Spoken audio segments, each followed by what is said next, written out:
a presença de todos. Como final de ciclo de palestras, eu já vou dizendo que é muita cara de pau da minha parte tentar completar o trabalho dos meus colegas. Mas, vamos lá. Vamos ver do que se trata. Ok. Dentro do mito de Parsifal, nós temos um conjunto de personagens que vão dar conta dos vários estágios evolutivos ou da nossa evolução espiritual que a gente vive no nosso ciclo de vidas e mortes.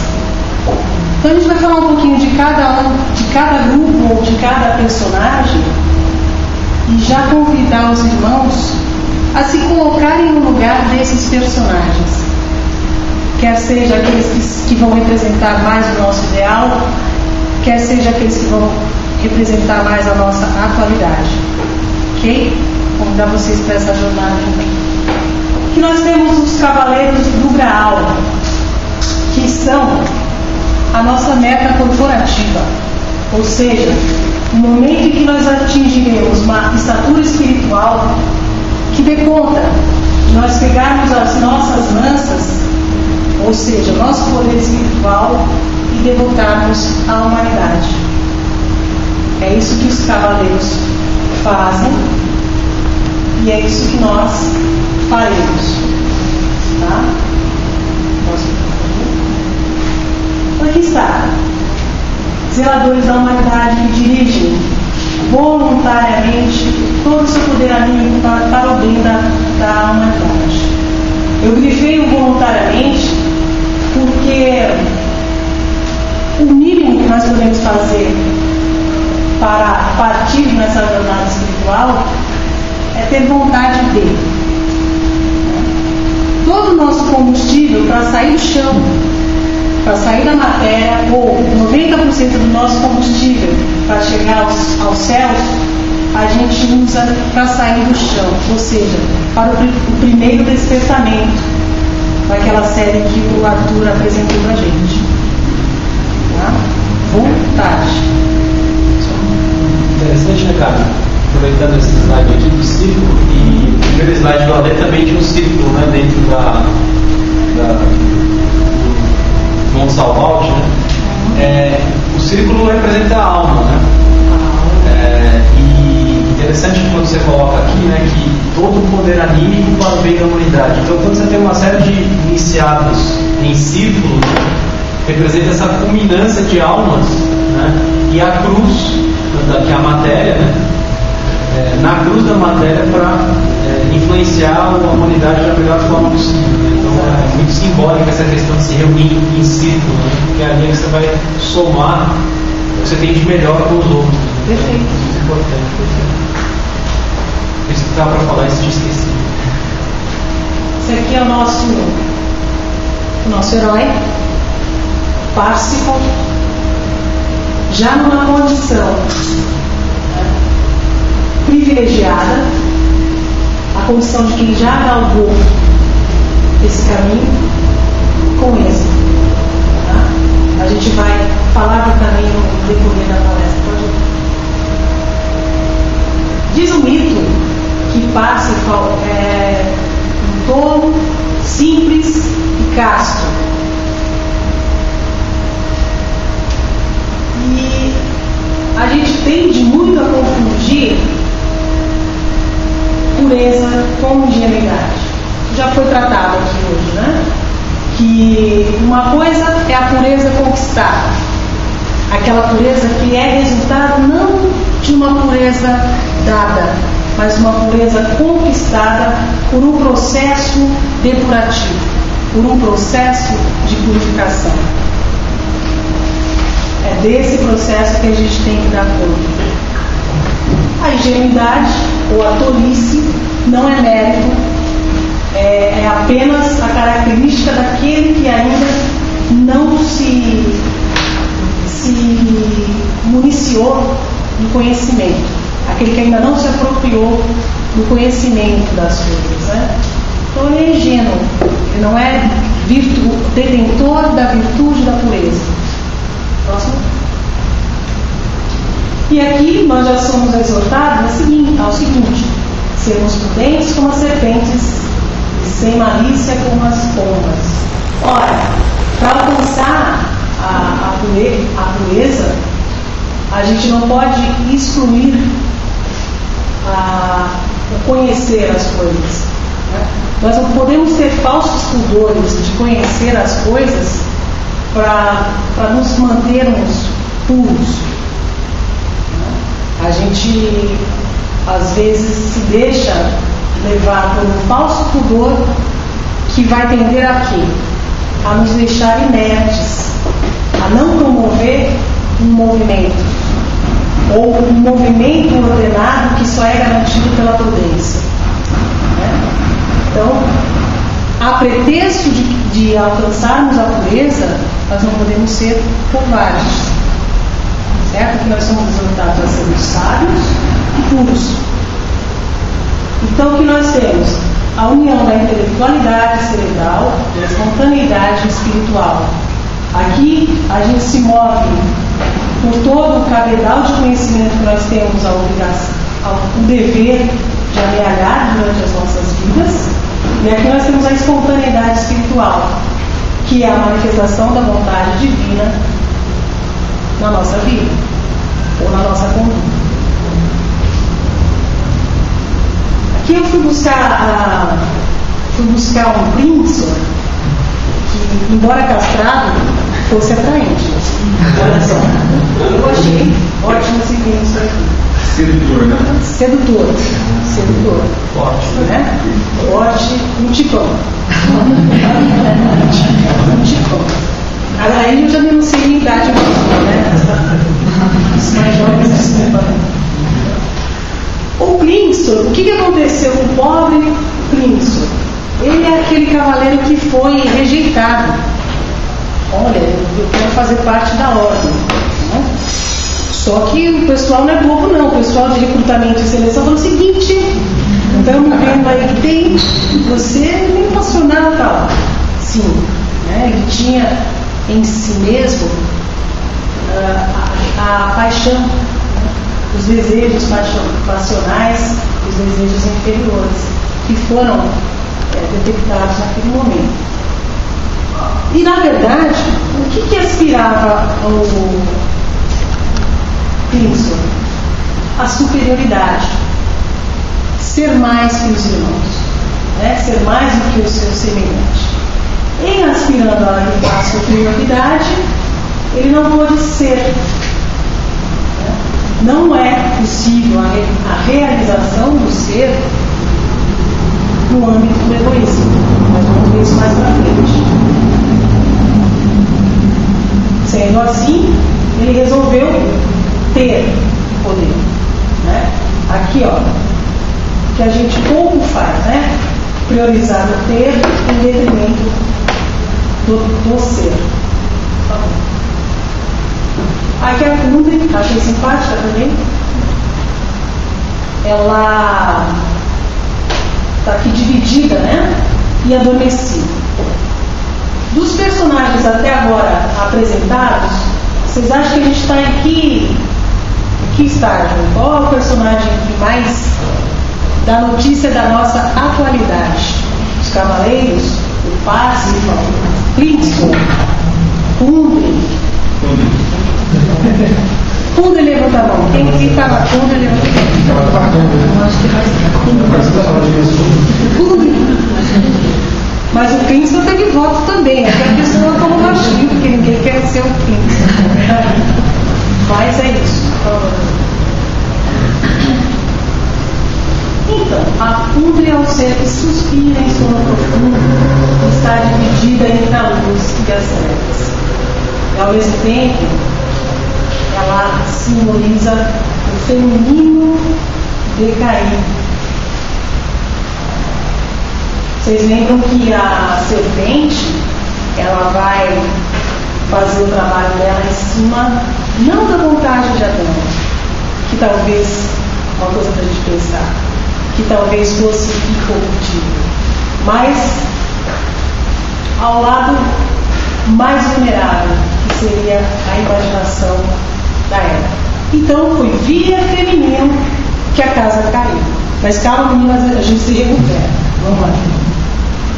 Ninguém pode servir a dois senhores, porque ou há de odiar um e amar o outro, ou se dedicará a um e desprezará o outro. Não dá para servir a dois senhores. Então, essa nossa condição de estarmos divididos, é bom que a gente já decrete que seja uma condição de transição. Isso dá para fazer, né?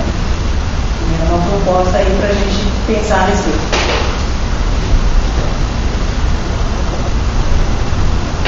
E estando divididos, a gente já sabe de que dor se trata estar fragmentado. Então começa a despertar em nós uma saudade, um maior sentido de unidade e uma vontade de chegar à unidade. Porque nós sabemos, a unidade é força. A gente tem aquele ditado, a união faz a força. Não é a união que faz a força, é a unidade que faz a força.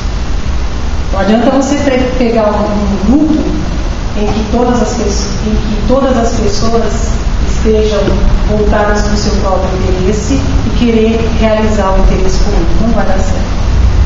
Antes que a gente se reúna para fazer um trabalho em grupo, é preciso que a gente tenha minimamente conquistado algum nível de unidade, de coesão interna e pessoal. Aqui nós vemos que 1 mais 1 é igual a 1. Mas como assim 1 mais 1 é igual a 1? É verdade que eu sou ruim de matemática, mas essa conta está certinha.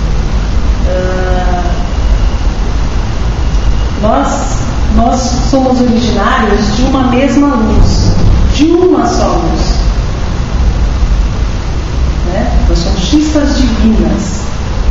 E é óbvio que quando nós nos livrarmos da famosa ilusão da separatividade, o que a gente vai verificar? Que todos somos um. Existe um fio, um só fio, que permeia ou ultrapassa cada um de nós, ligando-nos. Né? Sabe aquela ligaçãozinha em série que a gente faz naquelas luzinhas de Natal? Pagou uma, paga tudo? Seria mais ou menos isso. Portanto, somos todos um.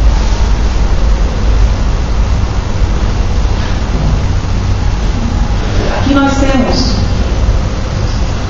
a questão das polaridades, né? Já que nós vivemos um pouco da polaridade, a demonstração de que masculino e feminino unidos no alto formam as condições ideais para que o amor se concretize. O amor em cada um de nós, unindo esse feminino em cada um de nós, e o amor como um todo. Essa é uma das nossas aspirações. Em conseguindo a união do masculino com o feminino, nós nos tornamos criadores. No mundo físico, o masculino e o feminino são capazes de gerar um novo corpo físico para que um irmão evolua. No plano espiritual, essa união nos torna criadores de mundos. Por favor.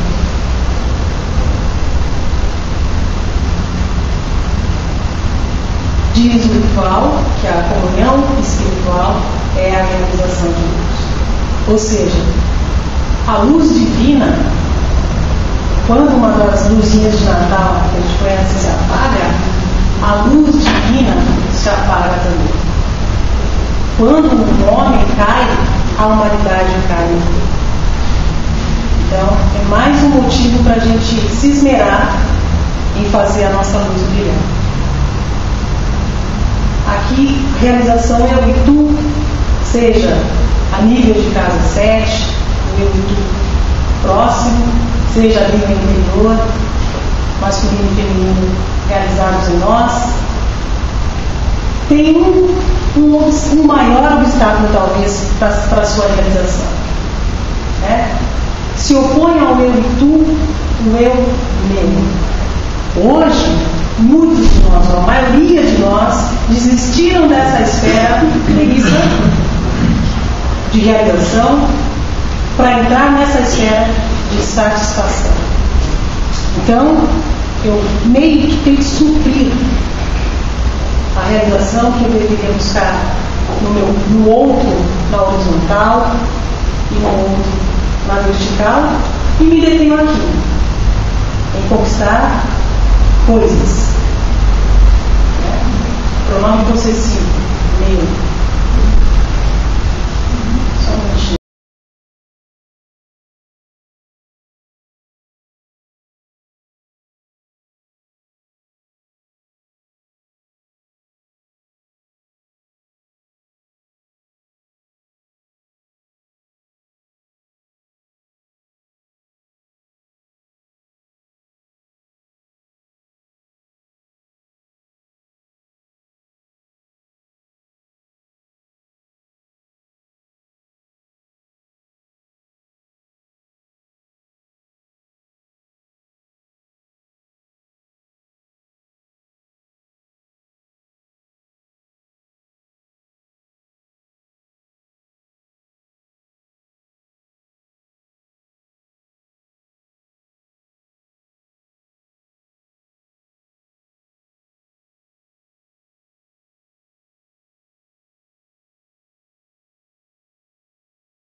Não tenha aderência com aquilo que a gente tem de material, ou seja, não querer possuir coisas, né?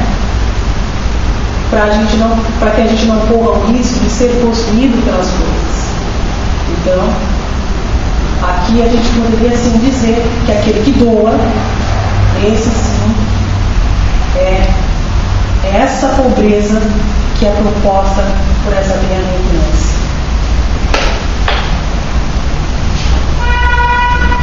Pois bem, nessa busca pelo ter, a gente acaba se contaminando e incorrendo no egoísmo.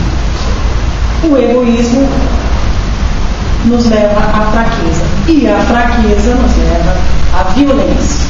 Óbvio, não sei se vocês conseguem ver, mas são pessoas, né? É uma pessoa pisando em pessoas, pessoinhas. É mais ou menos isso que a gente faz. E o que é a pobreza? Pobreza é receptividade absoluta ao divino. Ora, se eu estou plena na vida, eu não consigo promover uma vacuidade a ser preenchida por alguma coisa que não seja eu mesma. O que se pede é que você crie essa vacuidade se esvaziando de tudo aquilo que te contamina. Tudo aquilo que contamina o meu eu superior, eu aos poucos eu vou me descartando para que o meu eu superior, meu eu divino, se manifeste.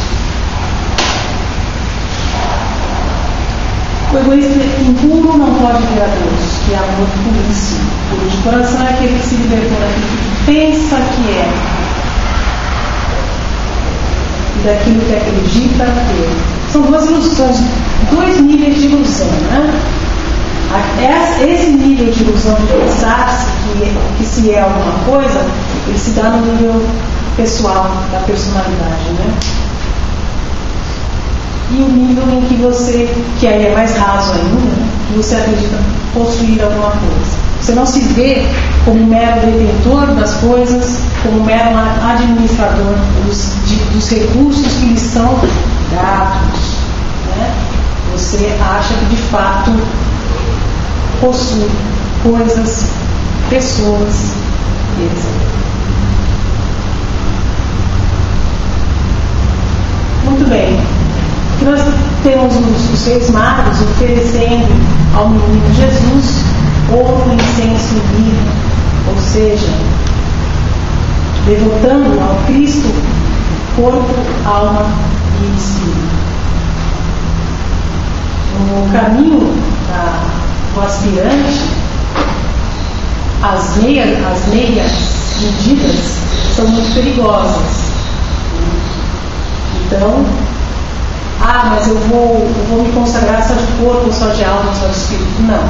A gente caminha em 3 vertentes simultaneamente. Então, o trabalho que você faz no corpo vai se refletir, vai ser depositado na alma e vai ser devotado ao espírito. Nós sabemos que o espírito ele se alimenta de alma. Então, enriquecer a sua alma através de experiências no corpo faz com que o seu espírito se ilumine.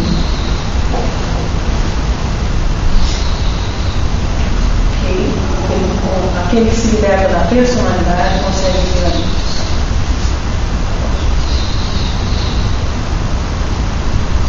Aqui faltou o si. A desobediência é a divisão de si mesmo, a cumbre que nós vimos lá atrás, né? Isso é desobediência.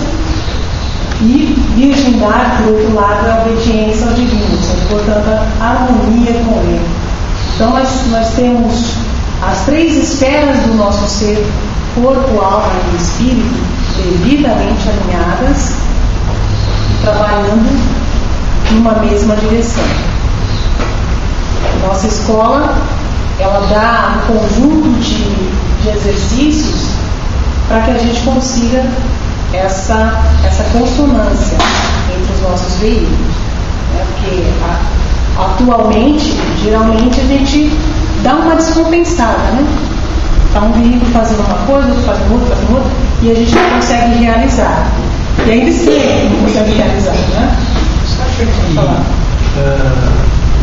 que eu sou meio rebelde, eu sempre falo de obediência, eu fico meio bravo. O conhecimento é a única forma da gente aderir à obediência? Você acha que por isso que a gente tem que estudar também, como você tanto no nosso mercúrio, né? É o único jeito da gente, na sua opinião, seria por isso que a gente estuda tanto para ser mais obediente?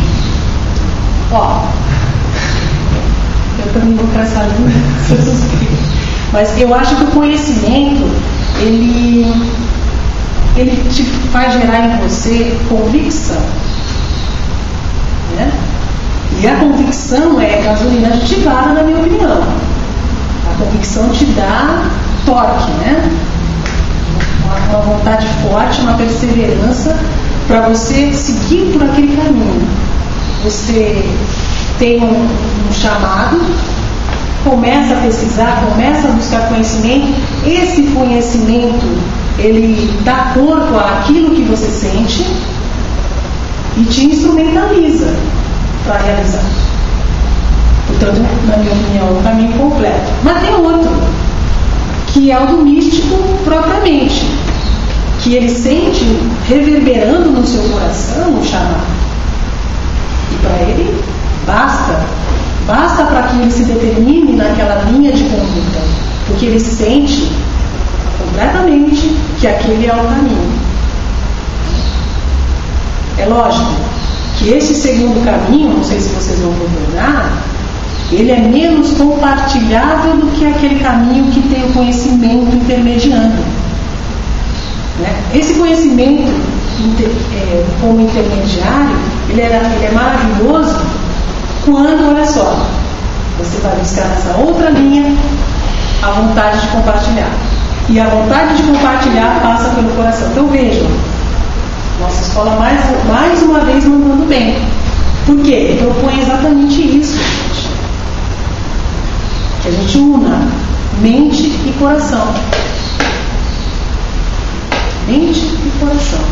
O saber é importantíssimo, mas sem um nível, um grau adequado de sentimento, a gente não realiza nada.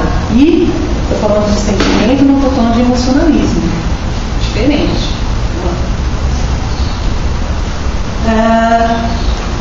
A nossa situação já é difícil. E ela é difícil, a dificuldade reside nisso aqui. Essa palavrinha, tentação. E a tentação, ela tem um modus operandi. Existe a tecnologia da tentação, que o cara tem 3 vias principais aqui para rodar o programa da tentação: dúvida, prazer estéril e poder. A dúvida. Quem que vocês acham que é essa dúvida aqui? Não digo não. É verdade. É o Tomé. Quem? É o Tomé. Deixa eu ver essa chave. Olha que ousadia, né? Está na presença de Cristo Jesus. No corpo, isso é na região etérica ainda, não é? Olha, esse é o nível que chega a ser sido geminiano. Exatamente. Então, a dúvida ela se dá quando a gente tem dois olhares, duas maneiras de perceber as coisas. A gente tem um olho inferior, que é aquela nossa capacidade de pensar juntamente com os nossos 5 sentidos. Então vai ser um mundo unindo aquilo que eu penso com aquilo que me transmitem os meus sentidos. E tem um olho superior, que é a intuição. Superior do quê? Que aqui é um olhar que se abre, que está iluminando a partir de uma luz que vem do alto. Essa é a intuição.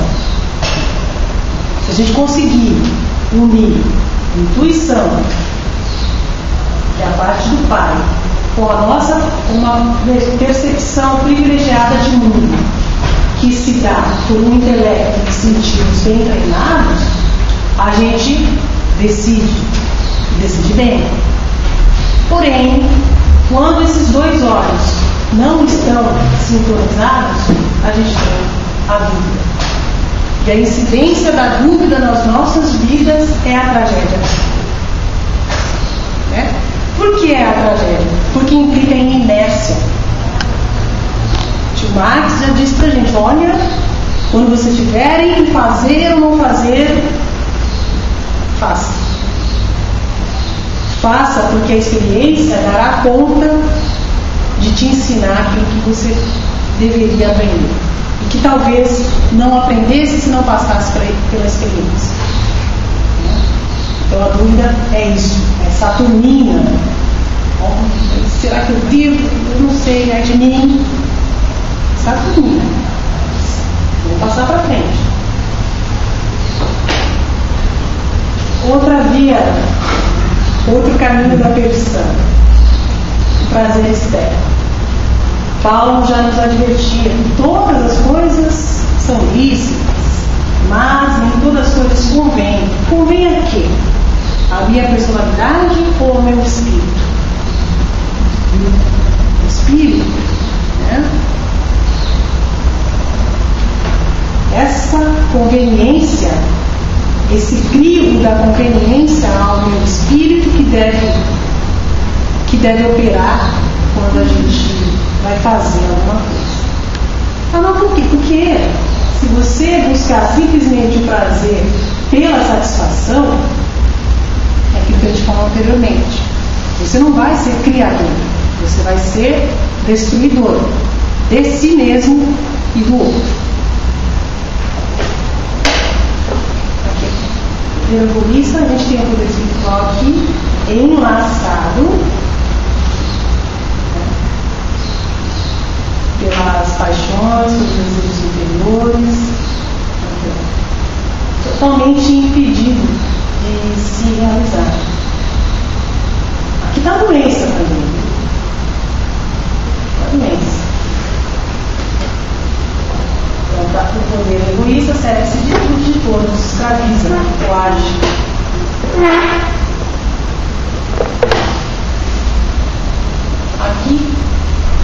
essa figura saturnina também. Vocês estão vendo aqui a face? O inferno é o sombrio e mau isolamento, a incapacidade final de amar. A questão do egoísmo é que lá pelas tantas, quando você verifica, você está sozinho, você está isolado. Isolado inclusive de si mesmo. Você passa a não se reconhecer, porque você não tem mais uma face bem definida. Você não conhece mais a si mesmo. Você está desfigurado, exatamente. Aqui é um ser totalmente fragmentado, quebrado, desfigurado. E o que ele vê em torno? Igual a ele. Mas é ótima essa fase, viu? Que às vezes, se essa fase não acontece, nada acontece. Então não é boa também. Então parece que não é boa também. Como transfigurar. Se você não desfigura, você não transfigura. A desfiguração, ela precede a transfiguração que tem colocado. E como é que você sai da desfiguração para a transfiguração? Toma a tua cruz. Segue. Tomar a sua cruz, a cruz, ela simboliza o nosso corpo físico, né? A cruz da matéria. Então, o primeiro nível de conhecimento é conhecer aquilo que está mais óbvio, que está mais aparente, que é o nosso corpo físico. Então vale a pena o estudo, isso aqui, né? Isso aqui. O nosso corpo dá notícia exatamente de quem a gente é. E mais, onde a gente está e para onde a gente deve seguir. Como podemos nos purificar? Paulo novamente. Paulo é meu herói. Paulo é herói? Meu herói. Não useis a liberdade para dar ocasião à carne. Sede antes servos uns dos outros. Pelo amor. Olha aqui, ó. Agora não vai não. Servos uns dos outros. Ao invés de dar ocasião à carne, vamos servir ao nosso semelhante. Por quê? Qual o melhor dos motivos para a gente servir? Amor. E aqui a colocação de que o prazer é a coisa mais periférica e mais superficial na escala da felicidade. Existe uma escala de satisfação que ela começa no prazer, passa pela felicidade e chega à bem-aventurança. Nós, infelizmente, às vezes a gente se detém apenas no prazer externo, mas existe a promessa de uma bem-aventurança que deve nos inspirar. Interessante, né, cara, que astrologicamente você passar aí de Vênus, né, e chegar em Urano. Isso, as oitavas. Uma parte de nós está nesse prazer pessoal, né, e no máximo uma alegriazinha, assim, mas só em Urano você pode ser bem-aventurado na casa 11. Isso, exatamente. Bem interessante. Em contraposição ao poder egoísta, nós temos o poder altruísta, que é aquele que se dá a nível de casa 11, a nível de Urano. Eu não sei se dá para ver aí para vocês, mas nesse caminho, numa determinada altura, lá pelo meio, está um pouco mais iluminado. Né? O que eu quis representar aí é um aspirante que em algum momento do caminho alcança a iluminação e continua. Outro detalhe desse caminho é que depois do ponto em que ele está mais iluminado, ele vai se tornando mais íngreme, viu? Mas a gente não sabe disso, não, né? A gente não percebeu ainda que quando a gente quer acertar, vem um monte de desafios, né? Por quê, gente? Justamente para que a gente realize as fases do herói. A gente precisa de circunstâncias que permitem que o heroísmo se manifeste. mas meu mapa é muito vermelhinho, recheado de quadraturas e oposições, não posso nem mexer. Não, se mexe. Melhor se mexer e realizar o ato heróico. Toma a sua cruz. Toma a sua cruz. Cada estação, a cada obstáculo, que cada obstáculo que se apresente, você transforma num degrau. Né? Pois bem, a pureza é altruísmo, ao contrário de egoísmo, que leva à força. Unido dessa força autêntica, você pode servir a todos, libertar os seus irmãos e inspirá-los. Aquele que quiser ser o maior entre vós, seja o servo de Deus. Então, o nosso ritual também. Ó, é imperativo servir. Isso que eu coloquei o ponto de exclamação. Mas é um imperativo, vamos esclarecer, que é facultativo. Por quê? Porque ninguém é obrigado a servir o seu próximo, né? Ninguém é obrigado. Só que, como a gente falava de mente e coração, você começa vamos supor, você chega aqui na escola, começa a conhecer como funcionam os seus veículos, começa a ter um domínio, né? Minimamente você começa a ter um domínio desses veículos, começa a conseguir reformar a sua vida e tal, e continua estudando. Mas para você, e só para você, você não compartilha, você não olha para o lado para ver o que está acontecendo, para ver como estão os seus irmãos, né? Não te ocorre. Você só é realmente um servidor quando você serve voluntariamente. De fato, quando você fala, eu vou servir, houve uma ditadura incidindo sobre você. Qual ditadura que te obriga a servir? A consciência. E essa sabe ser ditadura, viu? Essa, quando pega mesmo. Aí você se mobiliza em direção ao outro também. Astrologicamente, o signo, o eixo casa 6 e casa 12, Virgem e Peixes, é conhecido como o eixo do serviço. Então você chega na casa 6, que é a casa do seu cotidiano, arruma a sua própria casa e desenvolve um número de faculdades satisfatório para você servir ao seu semelhante. Ok? Do outro lado, Peixes te propõe servir ao seu semelhante. Né? Por quê? Porque é Peixes que vai te dar o sentido de generosidade. Que se você fica só na casa 6, se você ficar só em Virgem, ninguém vai merecer o seu serviço, viu? Né? Tem que transitar, isso é um eixo, né? Dizem que às vezes que nem tem 6 signos, tem 6, mas os seus complementos. Então você tem que transitar entre a capacidade lógica de servir do virginiano, né? Aquela competência, aquela eficiência, aquele conjunto de rotinas virginiano, e colocar à disposição do outro. De que maneira? Com Peixe dizendo, olha, seu irmão, olha só, está precisando da sua ajuda, é seu irmão, vamos lá, não seja tão crítico, não seja tão cínico, né? Abra os olhos para os seus irmãos. Interessante isso, né, cara? Porque em Virgem, Mercúrio fica muito bem aspectado, à vontade ali, né? Enquanto que em Virgem é Netuno, Peixe é Netuno, né? Vai te despertar a mente superior, a sensibilidade, para que você possa sentir empatia com um lado ou do outro, né? Em Virgem você só fica criticando, né? Milimetricamente, cirurgicamente você aponta onde é que está o erro, mas sem a sensibilidade pisciana e Netuno te dando essa visão espiritual, né? Você realmente não consegue fazer nada. Não faz nada.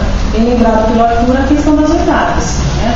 Você tem Mercúrio regendo Virgem e Netuno, que é a oitava superior. Um a mente inferior, outro a mente superior. Grosso modo, a gente poderia falar na inteligência, vigorando em Mercúrio, e na sabedoria, vigorando em Netuno, né? Mente concreta embaixo e mente abstrata em cima. E é através do serviço que você depura o caráter, que é também outra questão, né? Mas eu não vou servir porque é o seguinte, eu me conheço, eu vou servir porque eu estou trabalhando com Deus, eu vou servir, mas não estou nem aí com o outro mesmo, então eu não vou servir. Astúcia, viu?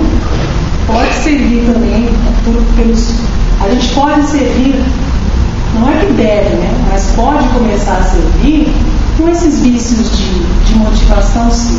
Depois eles vão se depurando. Conforme você vai servindo, você vai se tornando melhor. Em se tornando melhor, ou seja, tornando-se bom, você passa a fazer o bem. Isso é fatal. Aqui, ó. A nossa carta na manga para nos depurarmos. A retrospecção. O famoso exercício de retrospecção, onde a cada dia você, ao se deitar, vai analisar como é que foi o seu desempenho durante aquele dia. De que ponto de vista? Será que eu fui competente no meu trabalho? Quanto que eu faturei? Não! Do ponto de vista espiritual. Tudo bem, mal. Onde eu fui bem, vamos reforçar, vamos nos elogiar, vamos reconhecer que estamos bons. Onde eu não fui tão bem, vamos verificar, né? Vamos nos colocar no lado da quem eu ofendi, tentar sentir o que ele sentiu e no dia seguinte o que faz? Se reforma. No dia seguinte você vai determinar a sua conduta a partir do que você aferiu na retrospecção do dia anterior.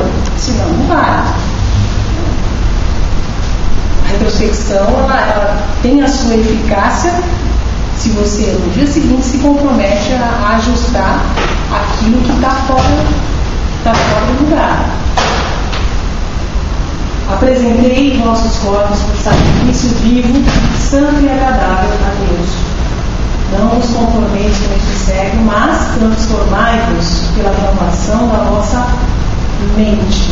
Falávamos agora de para que experimenteis qual seja a boa, agradável e perfeita vontade de Deus.